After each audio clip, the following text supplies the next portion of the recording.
The Philippines will keep having large-scale combat exercises with the United States after President Rodrigo Duterte retracted his decision to terminate a key defense pact in a move that may antagonize an increasingly belligerent China. Duterte's decision was announced Friday by Defense Secretary Delfin Lorenzana in a joint news conference with visiting U.S. counterpart Lloyd Austin in Manila. It was a step back from the Philippine leader's stunning vow early in his term to distance himself from Washington as he tried to rebuild frayed ties with China over years of territorial rifts in the South China Sea.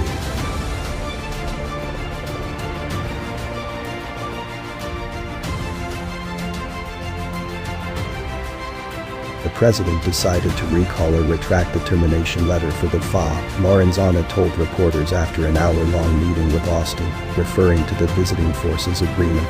There is no termination letter pending, and we are back on track. Austin thanked Duterte for the decision, which he said would further bolster the two nations' 70-year treaty alliance.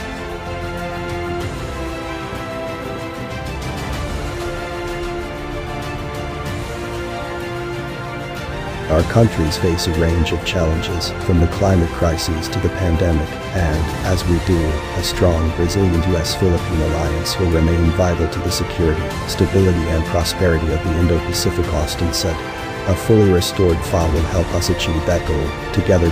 Terminating the pact would have been a major blow to America's oldest alliance in Asia, as Washington squares with Beijing on a range of issues, including trade, human rights and China's behavior in the South China Sea, which Beijing claims virtually in its entirety. The U.S. military presence in the region is seen as a counterbalance to China, which has used force to assert claims to vast areas of the disputed South China Sea, including the construction of artificial islands, equipped with airstrips and military installations. China has ignored and continues to defy a 2016 international arbitration ruling that invalidated its historic basis.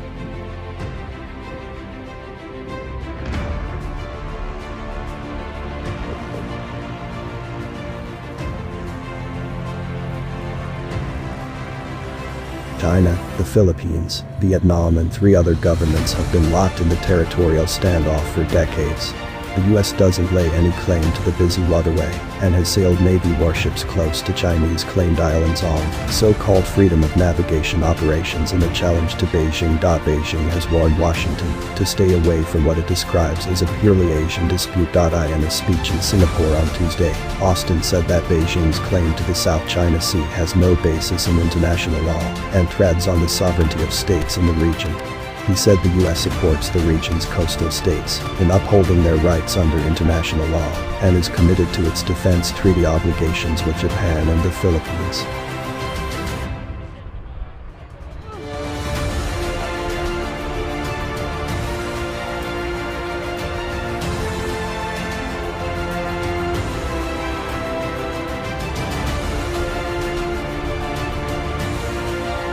Duterte notified the U.S. government in February last year that the Philippines intended to abrogate the 1998 agreement, which allows large numbers of American forces to join combat training with Philippine troops and sets legal terms for their temporary stay. The Pact's termination would have taken effect after 180 days, but Duterte has repeatedly delayed the decision.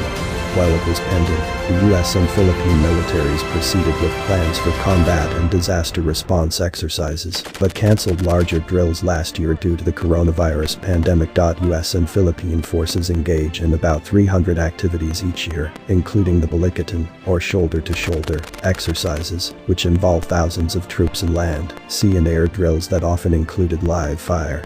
They've sparked Chinese protests when they were held on the periphery of the sea Beijing claims as its own.